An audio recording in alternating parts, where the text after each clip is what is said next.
بسم اللہ الرحمن الرحیم۔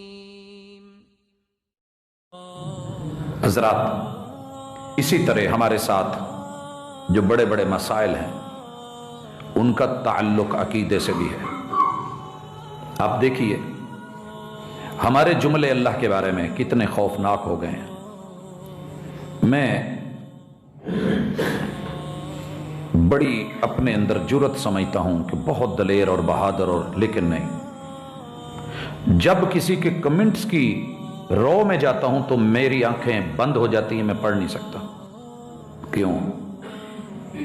اللہ کے اوپر بولنے والے کا انجام کیا ہوگا، مجھے اس انجام کی تھوڑی خبر ہے۔ اتنے خوفناک جملے رب کے بارے میں، توحید کے بارے میں، ذات الہ کے بارے میں، معبود برحق کے بارے میں، خالق کائنات کے بارے میں۔ ایک انسان جس قدر توحید کے پرخچے کلمہ پڑھ کے، غیر مسلم نے تو اڑا نہیں تھے،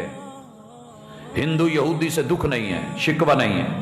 شکوہ اپنی اس امت سے ہے کہ جس نے کبھی نعت کے نام پہ، کبھی حمد کے نام پہ، کبھی نظم کے نام پہ، کبھی قوالی کے نام پہ، کبھی عرس کے نام پہ، کبھی محفل کے نام پہ، کبھی مجلس کے نام پہ، کبھی افتتاح کے نام پہ، کتنے جو ہے زندگی کے وہ جو بھی ایونٹس آتے ہیں ان کے اندر بولا جا رہا ہے تو اللہ کے خلاف بولا جا رہا ہے، اور ماشاءاللہ سارے جھوم رہے ہیں، سارے دھوم سے سارا کچھ کہہ رہے ہیں، کوئی روکنے والا نہیں، کوئی ٹوکنے والا نہیں۔ اور پتہ ہے اس کی سزا کیا ملی ہے؟ جو قوم اللہ کی توحید کو نہیں سمجھ سکتی، یہ میں بارہا پہلے بھی کہہ چکا ہوں، اب بھی کہہ رہا ہوں، کہتا رہوں گا، دہراتا رہوں گا، جو قوم توحید کو بھلا بیٹھتی ہے اللہ تعالیٰ اس سے غیرت چھین لیتے ہیں، عزت چھین لیتے ہیں۔ اس کی بیوی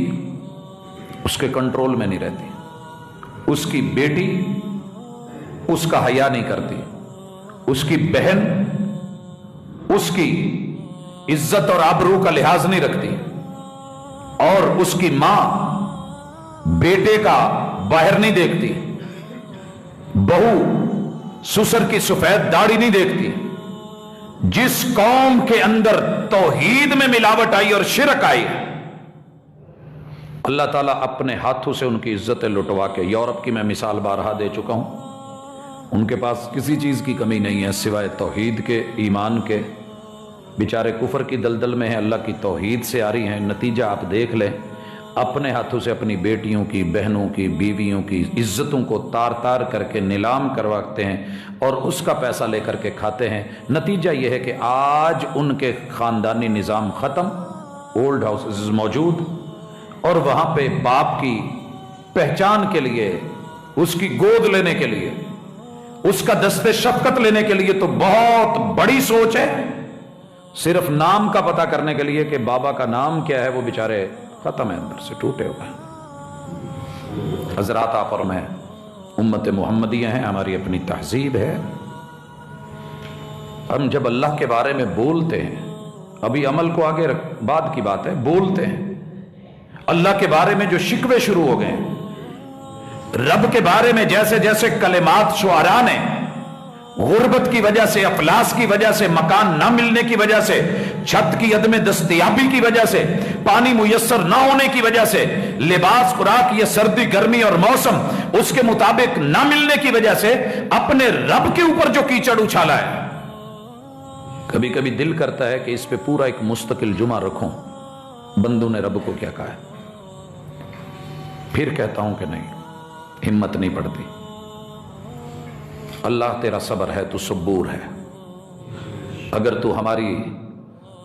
دیکھیے ہم نے لوگوں کا منہ بند کرنا ہو تو بڑی جلدی منہ پہ ہاتھ رکھ دیتے ہیں، منہ بند کر۔ جس نے منہ بنایا ہے وہ منہ بند بھی کر سکتا ہے، جس نے قوت گویائی دی ہے وہ یہ طاقت بھی چھین سکتا ہے، جس نے زبان کے پٹھوں میں طاقت رکھ کے اس میں یہ سافٹ ویئر رکھا ہے کہ الفاظ بولے، تمہیں قوت گویائی ملی، تو اسی رب کے بارے میں بولنا شروع کر دیا۔ سزا دیکھیے، نتیجے دیکھیے، اس کا ایک بہت بڑا میں معاملہ دیکھ رہا ہوں، ہر چھوٹا اپنے بڑے کے سامنے بول رہا ہے، عوام حکمرانوں کے سامنے، ماتحت اپنے باس کے سامنے، بیٹی ماں کے سامنے، بیٹا باپ کے سامنے، بھائی بھائی کے ساتھ، بڑا چھوٹے، کوئی فرق رہا ہی نہیں ہے۔ چلیے باہر نکلیے سڑک کے اوپر، آپ تھوڑا سا کسی بچے کو جو سائیکل پہ ہے یا بائک پہ ہے یا پیدل ہے، آپ سے جان بوجھ کے تھوڑی سی غلطی ہو جائے یا وہ غلط اور رنگ کھڑا ہے، آپ اس کو کہہ کے دیکھیے، آپ کو ایسا جواب دے گا کہ آپ منہ لپیٹ کر کے شرمندہ ہو کر کے دل سے روتے ہوئے، آنکھوں میں تو شاید آنسو نہ لا سکیں۔ یہ ہو چکا ہے کہ نہیں ہو چکا؟ اس سے بڑی جہالت، اس سے بڑی لا علمی، اس سے بڑی نادانی، اس سے بڑی عدم تربیت کا مظاہرہ، اس سے بڑی درندگی اور حیوانیت اور کیا ہوگی؟ سزا مل رہی ہے۔ اور حضرات اس سے مزید آگے میں نے دیکھا ہے، اللہ کی کتاب کے اوپر، ابھی یہ رانا ثناء اللہ جب پتہ نہیں کیسے منہ سے نکل گیا کہ قرآن مجید پہ قسم دے لیتے ہیں، کلپس آپ نے دیکھے جو کچھ پارلیمنٹ میں ہوا، سپیکر تشریف فرمایا، عوام ساری ہے پریشان ہے کہ قرآن پہ فیصلہ آ گیا ہے۔ آپ کو پتہ ہے کہ وہ سیٹ اپ ہی ختم کر دیا گیا، مجلس ہی برخاست کر دی گئی، کیونکہ معاملہ قرآن پہ آ گیا ہے، بات غلط طرف جا رہی ہے۔ قرآن فیصلہ کرے گا، قسم پہ فیصلہ ہوگا، سچا اور جھوٹا اس سے ثابت نہیں۔